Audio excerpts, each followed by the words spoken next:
Now I'm going to talk about two very important lessons that everyone should learn. Just because a girl's got long hair doesn't mean she can't put it to good use. That was the first one. You want to know what the second one is? Listen to this fairy tale and you'll find out. This one is written by the Grimm brothers, or the Brothers Grimm, and is called Rapunzel.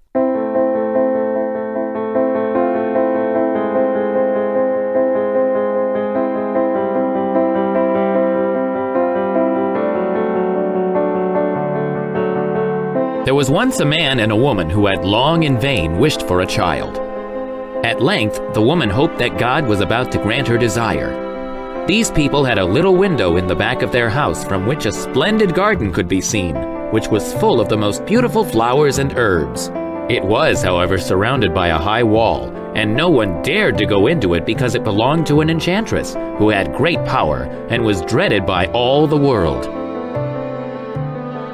One day, the woman was standing by this window and looking down into the garden when she saw a bed which was planted with the most beautiful rampion, which is called Rapunzel, and it looked so fresh and green that she longed for it. She quite pined away and began to look pale and miserable. Then her husband was alarmed and asked, "What ails you, dear wife?" She replied, "if I can't eat some of the rampion which is in the garden behind our house, I shall die." The man who loved her thought, "Sooner than let your wife die, bring her some of the rampion yourself. Let it cost what it will." At twilight, he clambered down over the wall into the garden of the enchantress, hastily clutched a handful of rampion, and took it to his wife. She at once made herself a salad of it, and ate it greedily. It tasted so good to her, so very good, that the next day she longed for it 3 times as much as before. If he was to have any rest, her husband must once more descend into the garden. In the gloom of evening, therefore, he let himself down again. But when he had clambered down the wall, he was terribly afraid, for he saw the enchantress standing before him. "How can you dare," said she with angry look, "descend into my garden and steal my rampion like a thief? You should suffer for it." "Ah," answered he, "let mercy take the place of justice. I only made up my mind to do it out of necessity. My wife saw your rampion from the window and felt such a longing for it that she would have died if she had not got some to eat." Then the enchantress allowed her anger to be softened and said to him, "If the case be as you say, I will allow you to take away with you as much rampion as you will. Only I make one condition.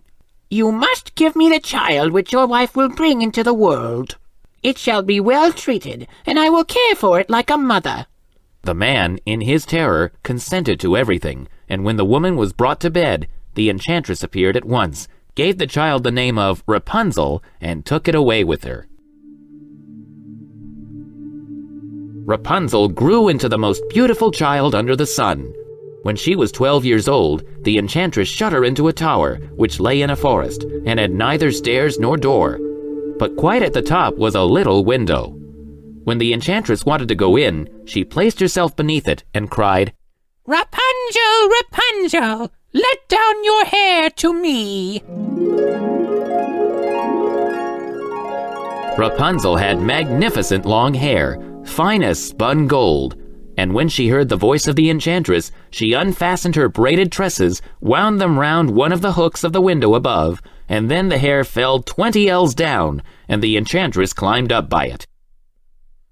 After a year or two, it came to pass that the king's son rode through the forest and passed by the tower. Then he heard a song, which was so charming that he stood still and listened. This was Rapunzel, who in her solitude passed her time in letting her sweet voice respond. The king's son wanted to climb up to her and looked for the door of the tower, but none was to be found. He rode home, but the singing had so deeply touched his heart that every day he went out into the forest and listened to it. Once when he was thus standing behind a tree, he saw that an enchantress came there, and he heard how she cried, "Rapunzel, Rapunzel, let down your hair to me." Then Rapunzel let down the braids of her hair, and the enchantress climbed up to her. "If that is the ladder by which one mounts, I too will try my fortune," said he, and the next day, when it began to grow dark, he went to the tower and cried, "Rapunzel, Rapunzel, let down your hair to me." Immediately the hair fell down, and the king's son climbed up. At first, Rapunzel was terribly frightened when a man, such as her eyes had never yet beheld, came to her. But the king's son began to talk to her quite like a friend, and told her that his heart had been so stirred that it had let him have no rest, and he had been forced to see her. Then Rapunzel lost her fear, and when he asked her if she would take him for her husband, and she saw that he was young and handsome, she thought, "He will love me more than old Dame Gothel does." And she said yes, and laid her hand in his. She said, "I will willingly go away with you, but I do not know how to get down. Bring with you a skein of silk every time that you come, and I will weave a ladder with it, and when that is ready, I will descend, and you will take me on your horse." They agreed that until that time he should come to her every evening, for the old woman came by day. The enchantress remarked nothing of this until once Rapunzel said to her, "Tell me, Dame Gothel, how it happens that you are so much heavier for me to draw up than the young king's son. He is with me in a moment." "Ah, you wicked child!" cried the enchantress. "What do I hear you say? I thought I had separated you from all the world, and yet you have deceived me." In her anger, she clutched Rapunzel's beautiful tresses, wrapped them twice round her left hand, seized a pair of scissors with the right, and snip-snap, they were cut off, and the lovely braids lay on the ground.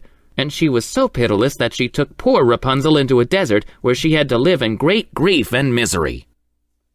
On the same day that she cast out Rapunzel, however, the enchantress fastened the braids of hair, which she had cut off, to the hook of the window, and when the king's son came and cried, "Rapunzel, Rapunzel, let down your hair to me,"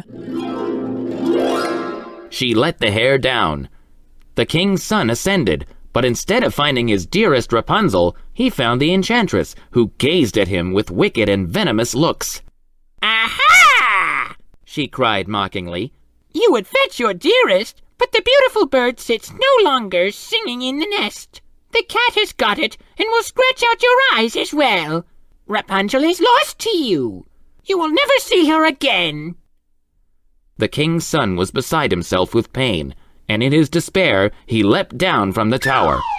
He escaped with his life, but the thorns into which he fell pierced his eyes. Then he wandered quite blind about the forest, ate nothing but roots and berries, and did naught but lament and weep over the loss of his dearest wife. Thus he roamed about in misery for some years, and at length came to the desert where Rapunzel, with the twins to which she had given birth, a boy and a girl, lived in wretchedness. He heard a voice, and it seemed so familiar to him that he went towards it. And when he approached, Rapunzel knew him and fell on his neck and wept. 2 of her tears wetted his eyes, and they grew clear again, and he could see with them as before.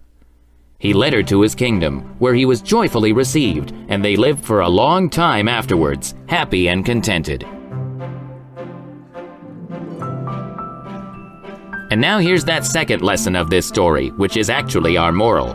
You can't keep your children from all the evils of the world. You also can't stop the cycle of life.